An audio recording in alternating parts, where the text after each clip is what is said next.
Hello everybody, let's attempt this question, a neck question, where we are supposed to draw this. So straight up, we'll start from above, where we'll do some of the basic setting up of the program. So I'll come to my program, then from my application window, come to drawing utilities, then come to units, and make sure that they're in millimeters. So as I can see, they're in millimeters. Then I'll change the precision also to 0 decimal place. Then I'll say OK. So as you can see, it is in 0 decimal place, and I've also changed the units to millimeters. Then I'll create 3 layers. The first one, a drawing layer of line weight 0.8. So make sure you come to home in your drafting and annotation workspace. Then come to layer properties. So you will have such a toolbar. Then you'll come to create new layer from this icon. Then you'll call it a drawing layer. So the drawing layer has a line weight of 0.8. So I'll come to line weight, then select 0.8, then OK. Then so that one is drawing layer, line weight 0.8. Next is center line layer, blue in color, and center line type. So again, you'll come to your layer properties, create a new layer, name it center line, then change the color to blue, and then change the line type to center. So if it is not here, you load it from that, then come and pick on the center. So I can pick the center 2 times, then OK. So I click on it, then I'll say OK. So you can see it is center times 2. Then I'll also use a lesser line weight of 0.4. Then afterwards I'll also create a new layer again, and this new layer should be dimensions layer, red in color, line weight 0.15. So we'll come to color, change it to red, change the line weight to 0.15, and then the line type should be continuous. So with that, we have made the layers red in color, line weight of 0.5. So like such, and then you'll be done with the layers. So I'll come to the drawing layer, make it current, because this is what I'm going to start with. Then afterwards I can close this and I can begin modeling. So from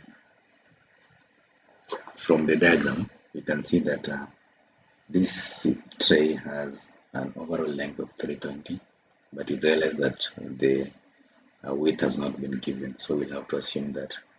So as you can see, from this point to this point, it has a diameter of 140, so this is 140. Then from this point to that particular edge, it slightly resembles this 40. So to get the overall length from this point to the bottom, you will take 140 plus 40 for here and 40 for here. So it will be 140 plus 80, because 40 here, 40 there. So 140 plus 80 to give you 220. Then 220, you'll add on this 10 and 10 for the bottom part. So you'll have an overall width of 220 plus 20, which is 240. So the first task is to draw a rectangle having a length of 320 and a width of 240. So we come to rectangle command, click on the first center, enter the first radial distance as 320, press tab, enter the next one as 240, then press enter. I'll zoom in a bit. So that is the first part. The next bit is I'm going to give it an offset of 10. So I come to offset, or before I do that, before I do my offset, I can give it a fillet of radius 20, a fillet of radius 20. So I'll come to fillet, which is here. Choose the radius, type 20, press enter, then choose polyline so that you do it once, then you click. Afterwards, come to offset, enter distance of 10, then click on your polyline and offset it inwards. So afterwards, we need to draw the center lines. So I'll launch my line command, then from that midpoint I'll draw a line, but make sure my auto is on. So I'll just draw a line through my gray. So I'll stretch it such. Then I'll also draw a line from that midpoint going downward the such. Then also I'll lengthen it. Then remember that these two are center lines, so I'll select them, come to my layers tab, then check on center line. So you can see those are my center lines. Then the next bit will be to draw two circles of radius 140 and 110. So I'll come to circle command, center diameter, check on the intersection point, then enter the first one as 140. Relaunch the circle center diameter, then from the intersection point of the two center lines, enter a distance of 110, then enter. So with that we have our two circles. So the next bit is to draw this particular ellipse. So this particular ellipse has a minor radius of 20 and a major radius of 40. So I'll come to the center method for the ellipse. First of all, I'll draw it from one point. So the first radius is 40. Enter. Then the next radius is 20. Enter. So that is it. So you can see the major radius is 40, the minor radius is 20. So after that, I'm going to have a line from this end. I'm going to offset it inwards a distance of 30, so that I can place my ellipse. So I'll come, then from that end point, I'll draw a straight line. Then this straight line I'll offset it a distance of 30 inward as such. Then I'll carry this ellipse by moving it from the shift right click quadrant point, so the quadrant is there, to that intersection point. So after having that, I'll mirror the same from the diameter of these two circles as the mirror line. Then I'll not erase the source object. I'll delete these two lines since I'm done with them. Then afterwards, I need to model this. So these have a radius of 40 and a radius of 50.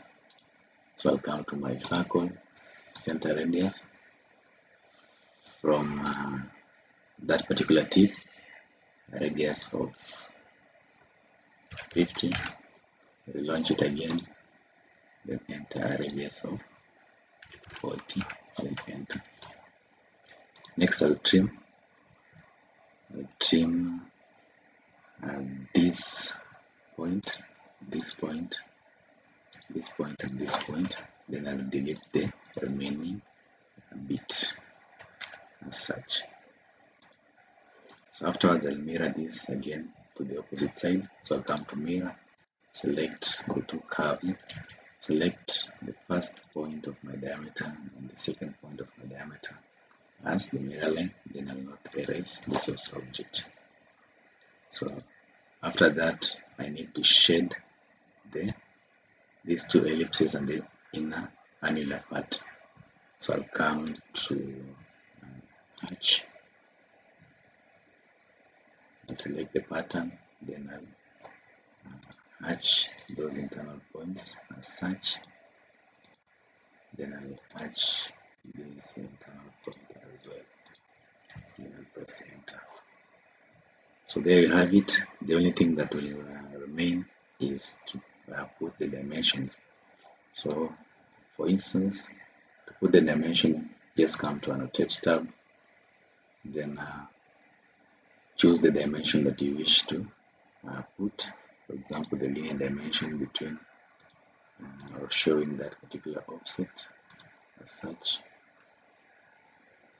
And then we have overall dimension from that end to the end as such, from the midpoint to the end such. Then you also have the diameters of the circle, again the diameter of the outer circle as such. Then you have the radii of this particular curve, again the radii of that particular curve. So since my dimensions look a little bit tiny, you can modify that from this particular place. Just click on this arrow, then come to manage dimension styles. So from the manage dimension styles, you can choose the style you're using, then come to modify. So you have a menu like this. So for me to increase the text height, I'll come to this point, then increase the number to, let's say, 10. Then for the symbols and arrows, you can also increase it to, let's say, 5. Then I'll say OK, and then close. So when you do that, you can see that all dimensions now become visible. So what we need to do again is to select all the dimensions once you're done as such, then make sure that they are in the dimensions layer. So I didn't name it, but it's here. So this is the dimensions layer. Click it, then they'll change to the layer that was supposed to be for dimension. So that's how we are supposed to tackle this particular question.